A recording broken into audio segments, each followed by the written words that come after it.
you people short today. Morning, friends.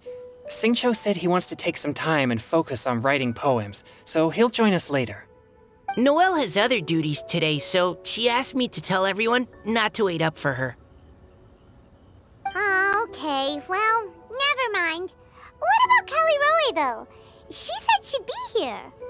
I got here really early, but I haven't seen her yet. Are you talking about the girl with the blue hair? I saw her on the bridge near Dihua Marsh during my morning training. She looked a little upset, so I didn't want to disturb her. Upset? Oh no! What should we do? Was it something we said last night? Oh, Paimon's worried. I agree. If she's run into some kind of trouble, I'd like to help her. Huh? You're all going? Then I'm coming too. Shall we start with the bridge? We're all here a little early, so there should be time. Good idea. We'll be back in a jiffy. Oh, so this is the place? We ran into her here yesterday too. She looked like something was weighing on her mind then as well. It's also not far from where we were dropping those leaves. Huh. Leaves? Oh, right. We were so busy matching couplets we forgot to mention.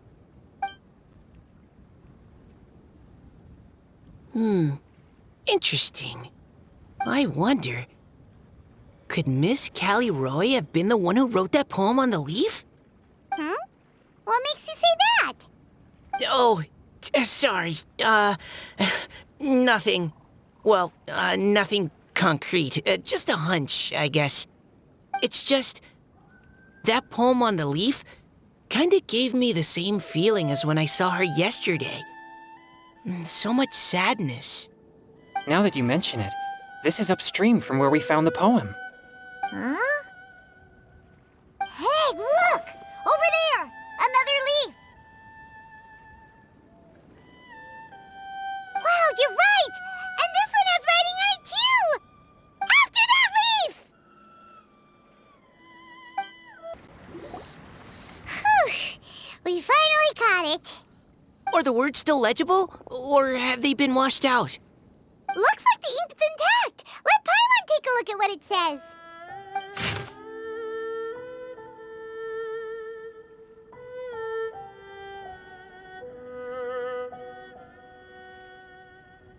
Huh? This is related to the poem we wrote in reply yesterday. She must have picked up one of our leaves. Spring. Young boy. It's looking a lot like Callie Roy was the one who wrote this. She seems to care a lot about that story, huh? Actually, when Paimon first saw her, Paimon was wondering, do you think... is it possible that she's,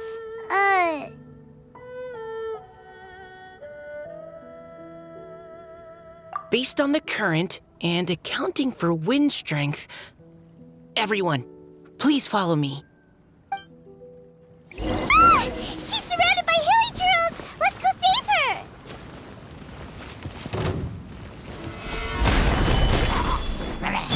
Shine down! Bow your head.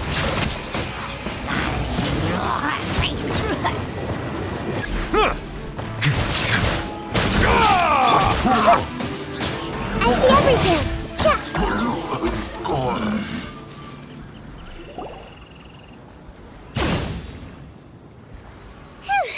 Callie Roy, are you okay? What's that? It's a huge water droplet! This is exactly what I saw the other day. Huh? Why are you all looking at me like that? Oh no! My body... is it... That voice is definitely Callie Roy's. How did this happen? Please wait a moment. Oh no. Did I use up too much energy?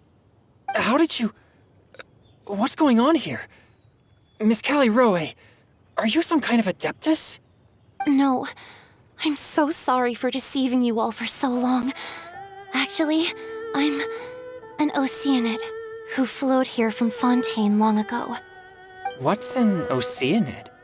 Ah, the Grandmaster has mentioned them before. The Oceanids were the familiars of the former Hydro Archon. They all fled Fontaine after the Archon died and settled across the world. That's correct. Though, to tell you the truth, I can't even completely recall how I found myself here. I have a vague impression of my ancestral home, but I can't recall clearly anything I saw on my journey. All I know is that by the time I arrived in Mondstadt, I had lost most of my power and couldn't even sustain a physical form. Eventually, I settled in a place called Springvale, where I slowly began to regain my power. Springvale is a serene and beautiful place. The water that flows through there is clear and pure, just like the hearts of the people who dwell there. So you're the Spring Fairy of Springvale? Yes, Diona, and I remember you too, you know. When you were little, you often came to the spring at night to speak with me. Really? You're not messing with me, are you? I always thought that was just a local legend. Your favorite little pillow, the fish one? Its name is Bubbles, is it not? Yep! All those childhood memories. So they weren't just a dream.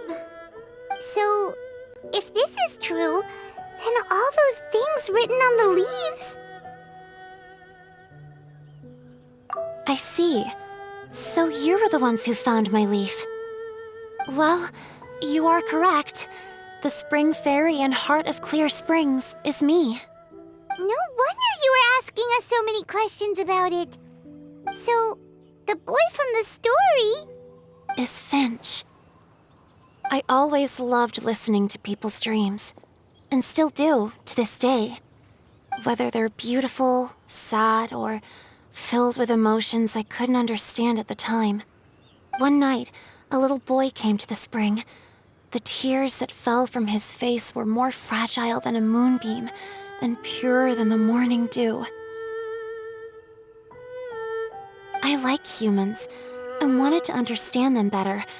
I also wanted to make sense of the feelings contained in his tears that were, then, a mystery to me. Yes, we often met under the stars, sharing our stories with one another. Sometimes, we'd stay up all night and see who would hear the first bird chirping from the boughs, or the first cicada of summer. Aw, that sounds lovely. But one day, just like the book says, I saw an emotion in Finch's eyes that I couldn't reciprocate. I felt out of my depth, in uncharted waters. But I knew all too well that we Lockfolk face a very different fate from that of humans. Whatever was happening, I didn't want it to lead to Finch writing a chapter of his life that he would later come to regret. So, I fled, and never appeared before him again. Oh, Callie Roy. My strength returns very slowly, and even after decades, I can only sustain a physical form for a very short time. I once hoped that Finch would be able to move on, and meet me when the stars in the night sky have all gone out.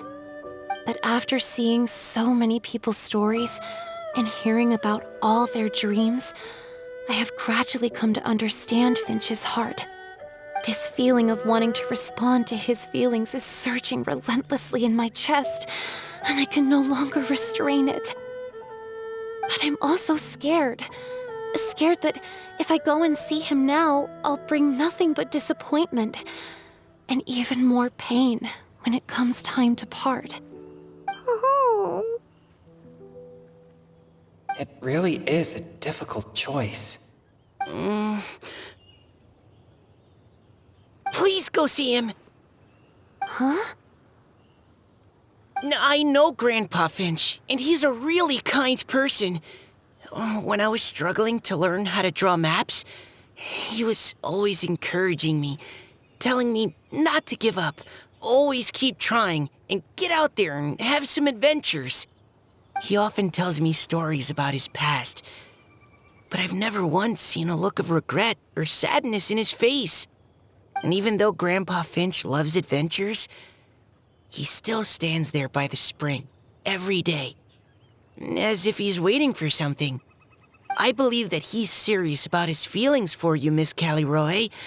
He's never stopped hoping that he'll see you again one day.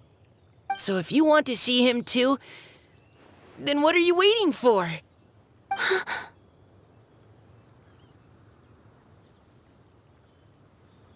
Huh? Oh, sorry. I think I got a bit too excited and I just thought, well, it just sort of came out. I understand. That settles it. I've decided. I will go back and see Finch. You will? Amazing! That's great! But I'd like to ask all of you for some help. Sure. Just say the word. We'll help you any way we can. Would you come to Springvale with me and help to bring Finch to my side? I cannot maintain this form for much longer, and I'm worried others will see me how I was just before. Leave it to me. I'm really close with Grandpa Finch. Also, please keep Finch's in my secret. I wouldn't want Springvale's tranquil waters to become agitated on account of all this. Your secret is safe with me. I won't tell anyone. That's a promise. Great. I can't thank you all enough. What's wrong? Are you gonna turn back into a water droplet? No, I'm sorry. It's just that my mind's racing. As much as I want to talk to him again, I'm still worried that I won't have the words when the time comes. A poem?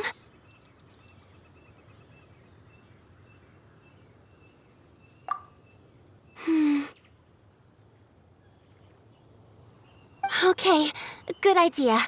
I'll write him a poem. And it will be called Heart of Clear Springs.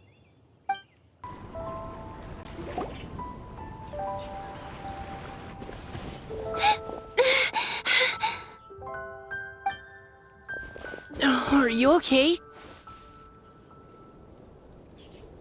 It's nothing. I'm just scared that I won't be able to maintain this form much longer. Okay, don't panic. Wait here, Callie Roe. I'll go fetch Grandpa Finch. Take it slow, Diona. Finch isn't a young man anymore. He's not as steady on his feet. I can still hold on a bit longer. Okay, stay strong. You can do it. Grandpa Finch! Is that Diona? You're back early today. Today's your special day, Grandpa Finch. Can you come with me? Oh? Well, where are we going? Over there, to the waterfall. Did you catch a nice little fishy?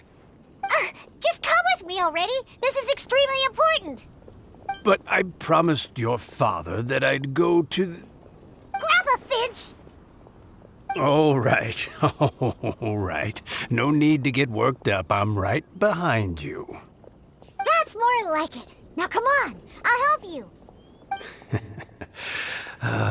Draft's daughter is just like him when she's on a mission.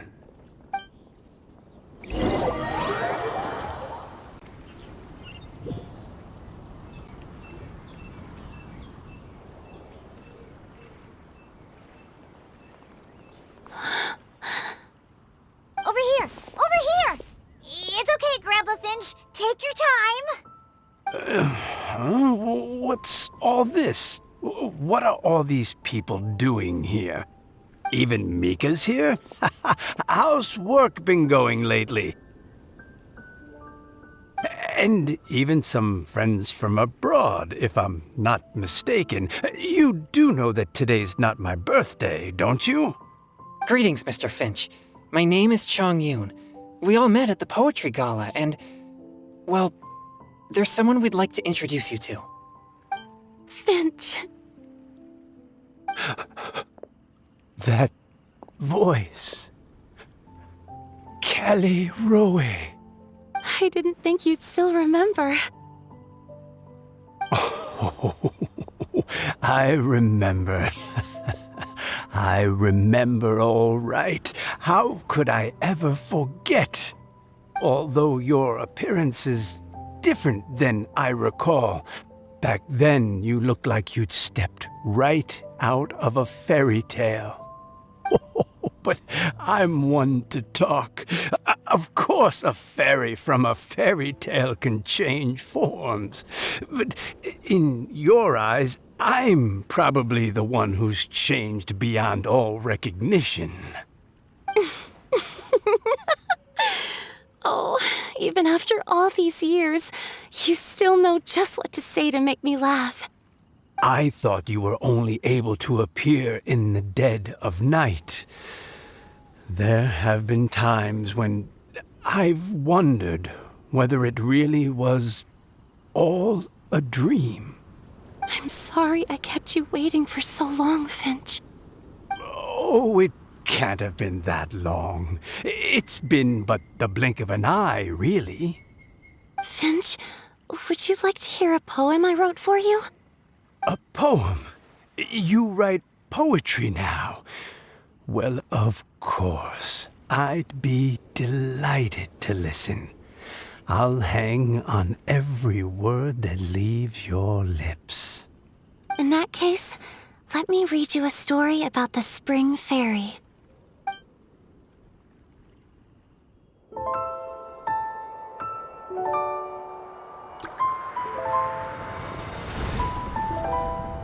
Far from my native land I roamed. In streams I slept, many seasons I met as the sun set and rose. I searched for a garden to call a home, and the moonlight ebbed as the water flowed. A soft breeze beckoned me unto a spring. Sleep, weary wanderer, your journey is over. May the dancing petals sweeten your slumber. At dawn, I hummed the melody of a distant stream, and the songs in the night serenaded my dreams. A boy's tender tears trembled through the water, stirring me more than any starlight sonata. He wove me a wreath from past petals and future buds. I crossed beyond the veil of dreams to the realm of flesh and blood. Look at the love that shines from his eager gaze. Answer the call of his heart, lest this moment go to waste. The kittens and fireflies invited my heartstrings to sing, but I was a stranger to the melody of mankind, and knew not how this tune should begin. As the river of dreams trickled into the ocean blue, every time a crystal fly flapped its wings, older it seemed he grew. But I learned to fathom human ways each stumbling step I took, and clouds of confusion became crystal clear in the vulnerable verse I wrote. As seed yearns for soil and trees for the sun, a once foreign melody inside my heart sung, and it cried out your name on every string it could strum. Now I give my dream to you. May it be in your slumber a sweet spring to quench your thirst. Now, I hand my heart to you, praying my belated promise might meet, still with your trust.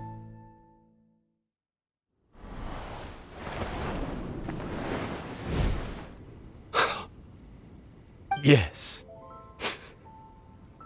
This is how I remember you from when we first met. All those years ago. It really has been a long, old time, hasn't it? Finch, It's okay. I understand. Your poem, it explains everything.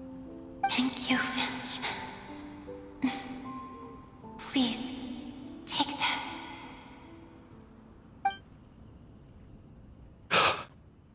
It's so beautiful. This is a droplet of water condensed from my own power. Finch, I don't have a physical form like humans, and I can't stay by your side. I don't know how long it'll be before I can change back into human form again. But as long as this droplet remains with you, our hearts will always be connected, no matter the distance between us. I will always be one with the spring. From this day onwards, if you call me, I will meet you in your dreams.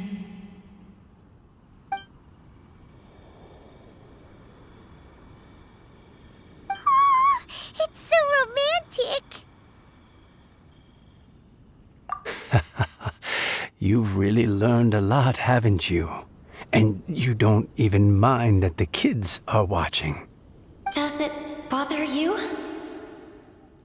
How could it possibly? This is the happiest moment of my life.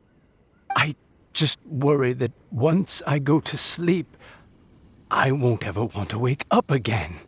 Huh? Don't say that. I'm only joking. It seems that you still have much to learn. Is that right? Grandpa Finch and Kelly Roe look so happy. Oh, what a perfect moment. Diona, thank you for fetching Finch for me. I've never forgotten you either. I used to chat with you a lot. Wasn't it ever annoying? Of course not. You are one of the truest friends I have in the entire world. That's why I gave you your gift, so that a part of me could always be with you. Huh? Wait. So is Diona's ability to mix delicious drinks from disgusting ingredients a blessing from this water spirit? And if so, is it also possible that my pure yang spirit is a gift from some being?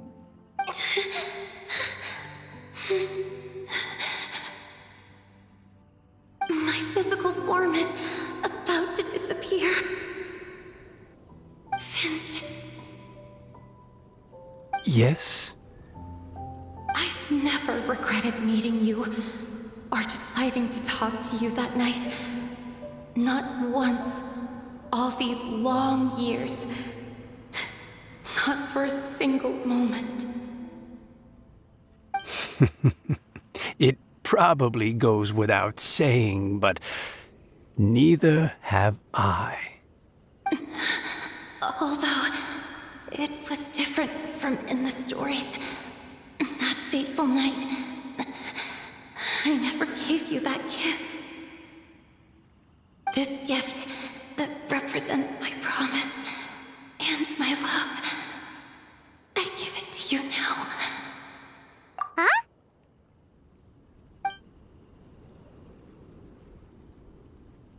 It's okay, everyone. She's gone now. What? But Paimon didn't get a chance to say goodbye. Grandpa Finch? Don't worry now. She hasn't gone far. Just like she said, she'll always be one with the spring. By our side and in our dreams. Oh? Hey, you're all back! And it looks like you're in much better spirits than before. Hu Tao's a step ahead. She's already talking about printing a poetry anthology. She said she can't wait for everyone's final words because I'm itching to pull the trigger. By which I assume she meant she eagerly anticipates receiving everyone's freestyle poetry submissions to help her close the deal. Where have you all been? I've been waiting here forever. Perhaps they lacked sufficient inspiration and wished to have an emergency communion with nature. And with any luck, I'll bet they heard some fine poetry along the way. Code Deaf Bard! Does this mean that right from the start you... Oh, right from the start, you said you would treat us to a nice meal! Huh? Did I? Very well. Since the traveler agrees, then it looks like I can't escape this time. Diona! Dear Diona, could I trouble you to fix us a couple of your delicious beverages? You wish. All right. Well, normally I'd never agree, but since I happen to be in a good mood today... Huh? So, just what have you guys been up to all this time? Why does it feel like there are some unspoken words hanging in the air here that everyone is privy to but myself? Really? Must be the breeze. You're reading way too much into it. Yeah, that's right. We're just, taking a walk. Inspiration walk, since it worked so well last time. So even Mika's in on it? Chongyun, how about you tell me what happened on the sly? I've just remembered that I heard about a haunted house recently that you'll definitely want to check out. I'm willing to bet that even your pure Yang spirit won't be able to scare off these demons. I appreciate the gesture, but no thanks. Not this time. And I'm starting to think that maybe this pure Yang spirit isn't such a bad thing after all. Huh? What the? What's gotten into you? Okay, that confirms it. I call shenanigans. Something big definitely went down here.